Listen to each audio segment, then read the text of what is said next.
is Gareth from Rockfiend, and I'm backstage here at the O2 Academy in Glasgow with Kip Winger. Kip, how are you? I'm good, how are you? Welcome to Scotland.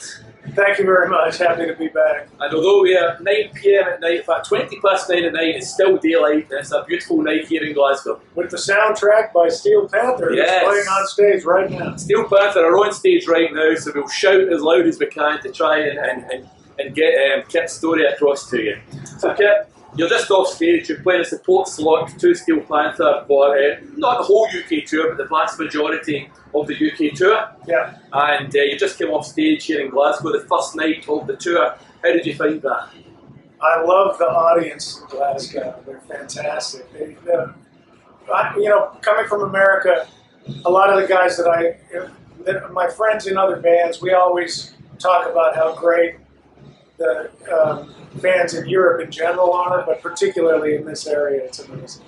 I think Glasgow audiences are known for being particularly loud. They'll shout their approval, but at the same time they'll let you know when they're not overly approving of things. Well, they also they listen very carefully, and then they're paying attention, which is really nice. But tonight there was great approval for Winger's set. It was a great set, lasted round about 40 minutes, round about that. Yeah. 50, yeah. And it's pretty much made up of, you managed to pretty much pick up songs from maybe not almost all of your albums from the beginning right up to your current album, and that's what we're here to speak about right now. The new album, 7, which was released just a week past on Friday. Yes. On Frontiers Records. Kip, how have you found the reception so far to 7? Overwhelmingly good. When I make a record, when we make a record, you never know how the audience is going to receive it. But this album in particular, I'm usually left up to write all the words and stuff. Rev and I write most of the music, and I just try to be as honest as I can when I'm writing. I'm beyond the point of trying to write songs. For example, in the old days when the label would go, we need a hit, I'm way beyond all that. Yeah. And so I'm just trying to be as real as possible, and so far the reception's been really good, so I'm happy. So some of the reviews that have come out, including a review from Rockfiend from our own company here, have suggested that it's a return to the classic Winger sound. Yeah. So I think it's fair to say that with Karma and The Better Days Coming, I don't think experimentation is the right word, that's maybe going too far, but there was maybe a slight change to sound timed to some of the tracks. But with 7, it's very much a return to the classic Winger sound with many of the tracks. And if you look at the 3 singles that you've released so far, there's differences to each one. My own personal favourite is It All Comes Back Around. And one of the things that I've said regarding that song to friends and to people at Rockfiend, particularly the last 2.5 minutes, we call it the outro section, that is everything that I love about hard rock. It's absolutely everything I love about it. It's got everything in it. So is that something you were trying to do when making the album? You're trying to get a return to that classic hard rock sound? Yes, and it's very typical for every Winger album to put a big long solo for Rev at the end of the album. Head for Heartbreak, Witness, these kind of things. But I made a specific point to try to capture the energy of the first album. Included every original member on every single song, playing on every single song, and with that song in particular, I had that. There was part of the keyboard riff that I was messing around with that for years, going, what do I do with this? And then finally we started writing for this album, and it took a while because Rev was in Whitesnake for a long time, and I was doing all my classical stuff. And when that song came around, I wanted to make a really special kind of template for Rev to just really do his thing, and also bring back kind of the Head for Heartbreak thing that we did on the first album. So I wasn't imitating, though. It was, there's a lot of stuff on this that, like you said, is classic Winger. And what I did was I tried to recreate some of the ways we tracked the old stuff, like some of the approach I did on keyboards, bring Paul in, and some of the programming I did in the way it sounds, and the way we recorded Rev's guitar and stuff like that. I went back into all the old masters and listened to the sounds and stuff, and just refreshed my memory about what was going on, especially on the first album. because I wanted to recapture the first album, but with all the depth of the stuff that followed. And then, kind of, we brought back the old logo and, put it back. It all comes back around as a funny title because that could actually be the title of the album, And I tried to just bring it all back around into this album with kind of what you're referring to. That was a long answer to your question. I'm sorry. So obviously you're quite happy with how things have gone with the album so far. So the last time I saw you in Glasgow, I think I've actually got the tour T-shirt on underneath this. I think it was 2014 from memory. I think the last time you were here, and that was at I know sadly... It was a club, right? No, I think it was the O2 ABC2. Oh, yeah. Sadly now that no longer exists. It's burnt down in a fire, but that's the last time you were here. And from memory, I think there's only 4 of you in that tour.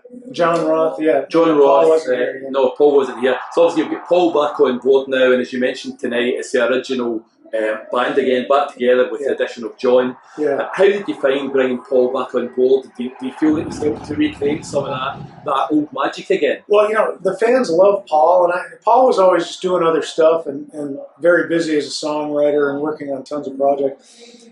I was just really, he would do live shows with us here and there, and when he'd come back, I'd be like, man, we got to bring Paul back like the whole time, And so I was really pushing for getting Paul back, And that's really just my brainchild. I was like, we got to put all of we're going to do this. We're all old. I mean, I'm 62. I'm going to be 62 in June. Rod's 70. Right? Really? Yeah. Wow. So, I mean, I'm like, Paul's 64, and, we're old, So it's like, let's put this back, because we all still play better than we ever did. Yeah. I have off nights with my voice sometimes, but usually I can sing fine. And, I was like, let's put this back as is with John. We feel like John is an original member because he's been in since '92, and Paul was a big deal for us. And John was in since Paul.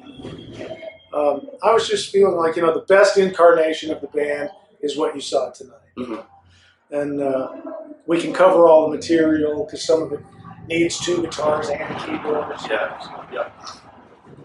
So I was really pushing for Paul, And I think the Glasgow crowd tonight very much appreciated the fact Paul was back. I think that's probably the first time they've seen him in Glasgow from probably back in the day. Yeah, 92 probably. 92, wow.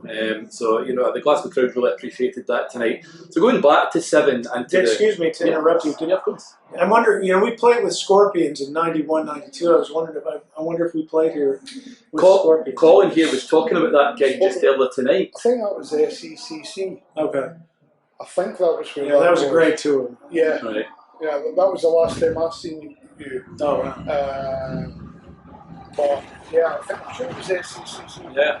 A great show. Scorpions, obviously, always got a great show as well. They're great. Uh-huh. Yeah. So, in terms of 7, going back to 7 again. Yeah. So, was it mainly yourself and Reb that wrote the song, or did the whole band have an input?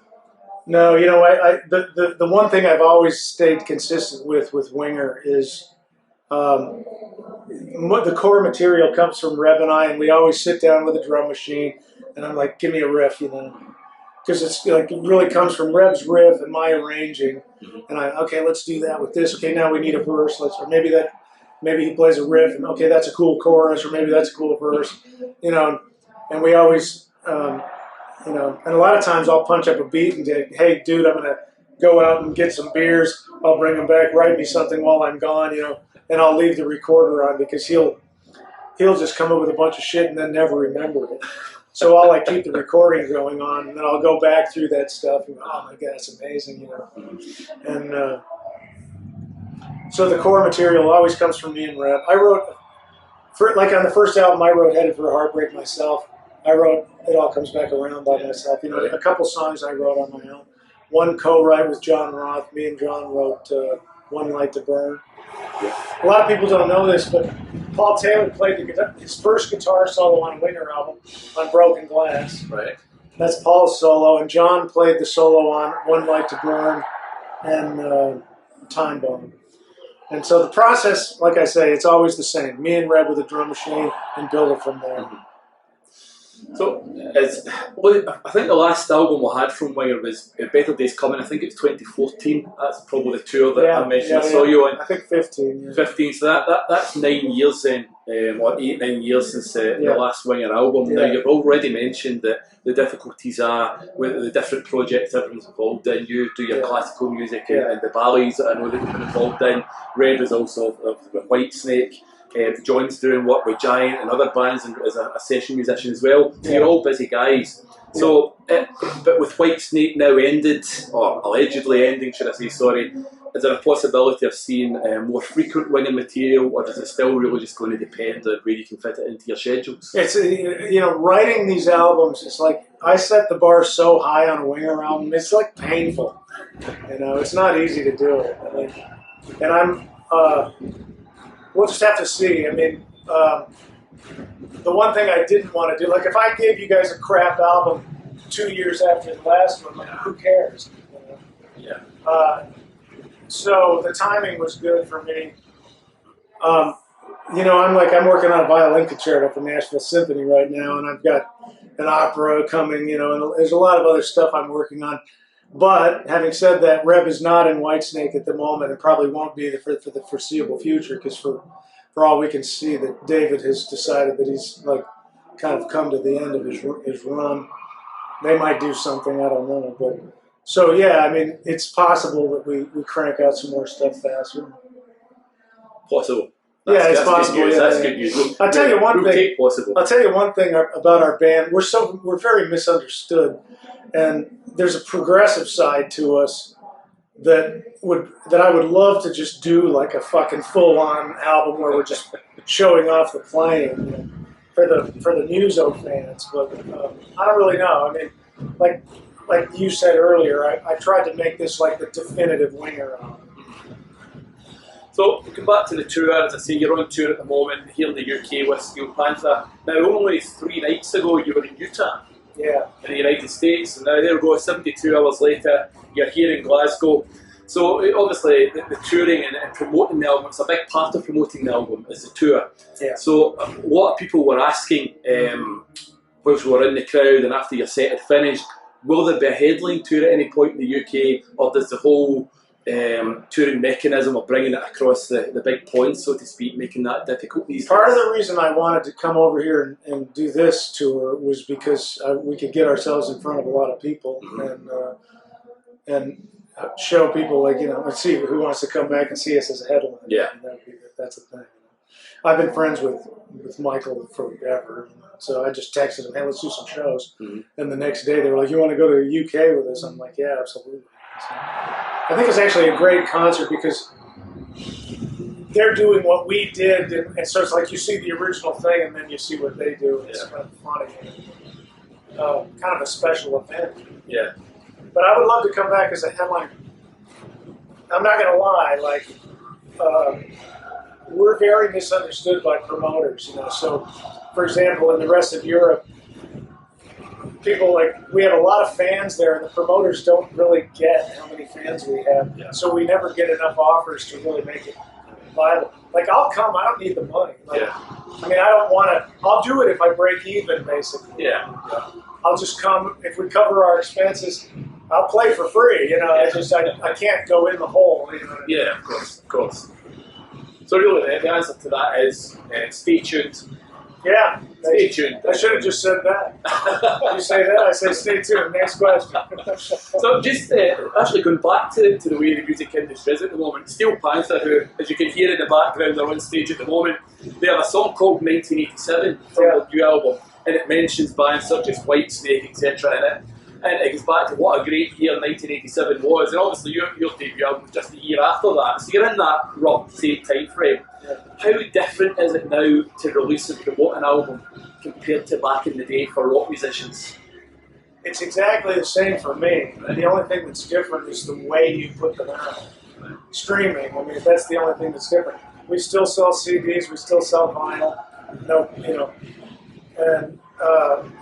you put it out on streaming, and YouTube has replaced MTV. Yeah, of course, yeah.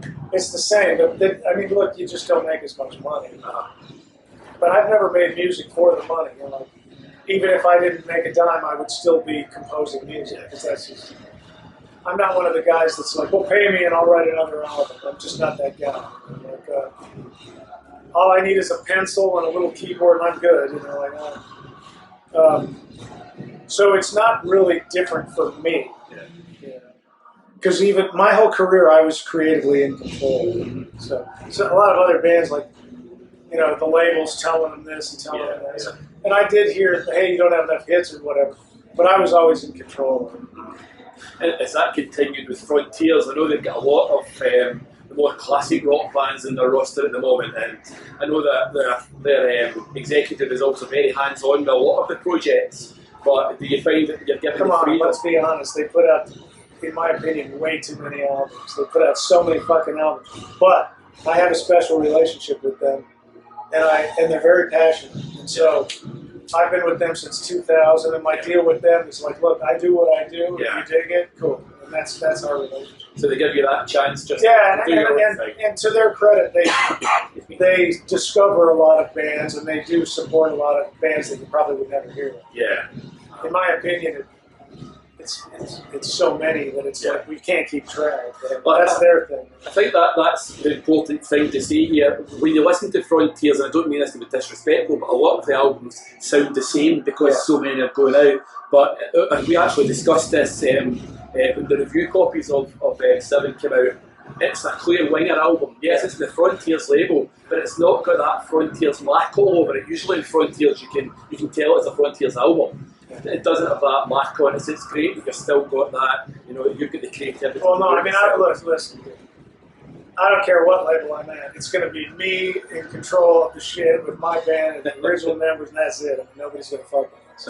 That's what those. I like doing the record because, like I say, I have a special relationship with the guy that owns the label. That's it. So, looking towards the future, you've already said stay tuned for another tour, see how things go. How do you see the future panning out from Winger? I mean, look, we're just booked through the end of the year and into next year, so we're just touring our asses off. I got 3 more videos in the can that are coming out. We'll probably end up with about 8 videos. So we're just going to keep it coming, you know.